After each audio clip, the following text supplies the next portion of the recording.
성도 여러분 안녕하십니까? 2022년 3월 31일 목요 새벽 말씀 함께 나누겠습니다. 오늘 묵상하실 하나님 말씀은 누가복음 24장 44절에서 53절까지입니다. 본문에서는 승천하시기 전 예수님이 제자들에게 남기신 말씀과 또 예수님의 승천하시는 모습이 기록되어 있습니다. 본문을 통해 성도는 성경을 통해 예수님에 대한 지식을 바르게 가져야 한다는 것과 또 우리가 예수님의 증인되어야 함에 대한 말씀 묵상하겠습니다. 첫째 묵상할 내용은 성경을 통해 예수님에 대한 바른 성경 지식을 가져야 한다는 겁니다. 본문 44절에 보시면 또 이르시되 내가 너희와 함께 있을 때에 너희에게 말한 바 모세의 율법과 선지자들의 글과 시편에 나를 가리켜 기록된 모든 것이 이루어져야 하리라 한 말이 이것이라 하시고 라고 하였습니다.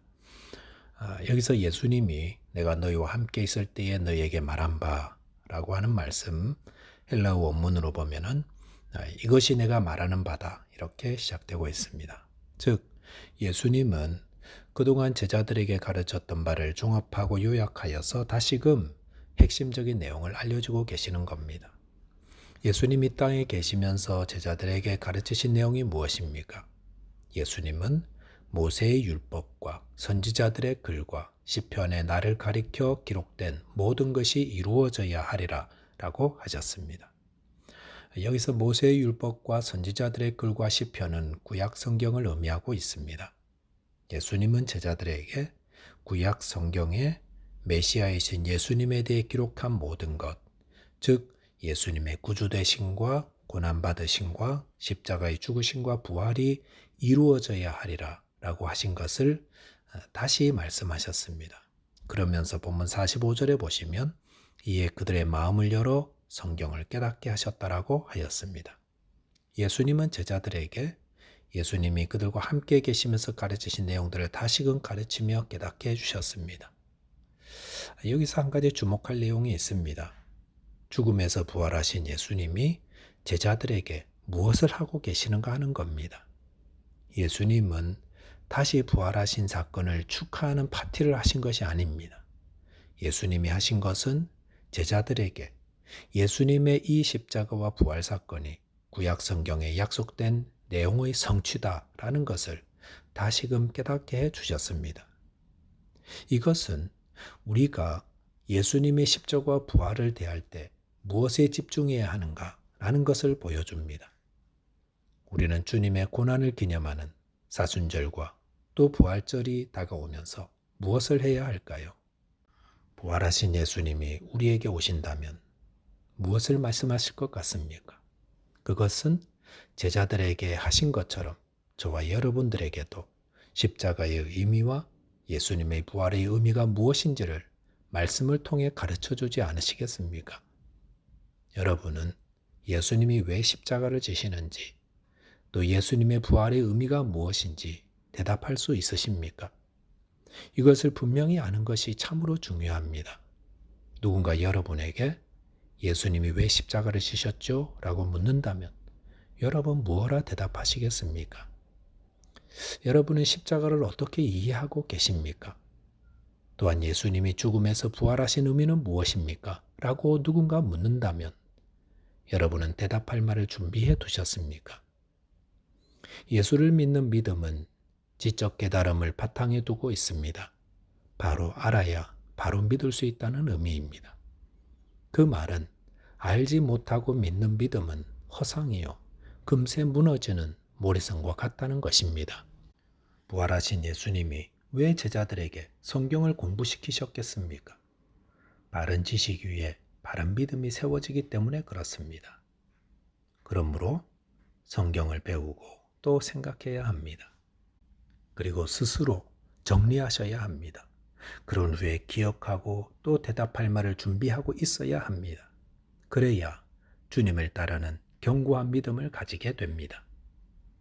둘째로 묵상할 내용은 예수님의 증인이 되어야 한다는 것입니다.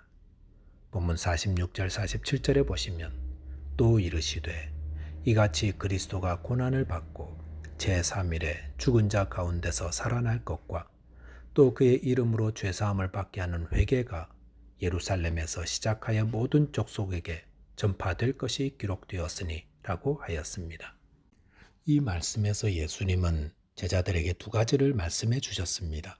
첫째는 성경에 메시아가 고난을 받아 십자가에 죽으시고 또 3일에 부활하게 될 것이 기록되어 있는데 제자들이 예수님의 십자가와 부활을 경험하면서 그것에 대한 증인이다 라는 것입니다. 그리고 그 다음에 말씀하실 내용은 제자들이 경험할 내용을 말씀하십니다. 그것은 예수님의 이름으로 죄사함을 받는 회개가 예루살렘에서 시작하여 모든 족속에게 전파되는 것이 성경에 기록되었는데 이 일이 일어날 것에 대해서도 제자들이 증인이 될 것이다 라는 것입니다.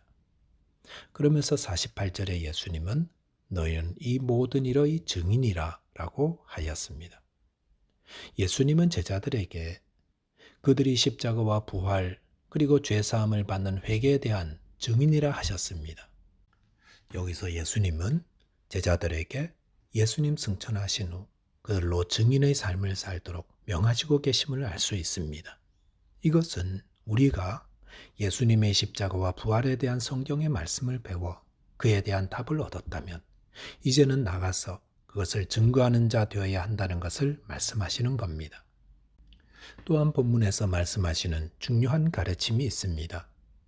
그것은 십자가와 부활 이후에 예수 이름으로 죄사함을 받게 하는 회개를 해야 한다는 것입니다. 예수님은 모든 사람의 죄책을 지고 십자가의 고난을 받고 부활하심으로 죄를 이기고 승리하셨습니다. 그런데 그렇다고 해서 구원이 저절로 이루어지는 것이 아닙니다.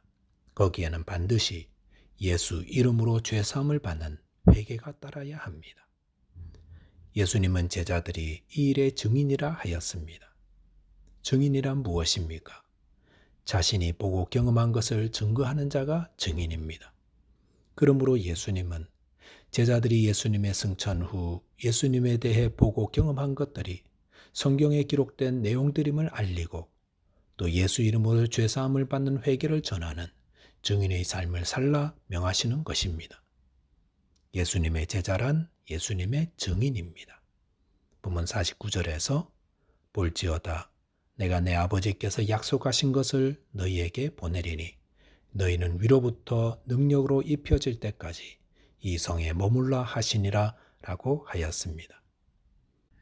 예수님은 제자들에게 그들이 다 예수님의 증인이라 하시면서 위로부터 아버지께서 약속하신 것으로 입혀져 능력으로 충만하기까지 이 성에 머물라 하셨습니다.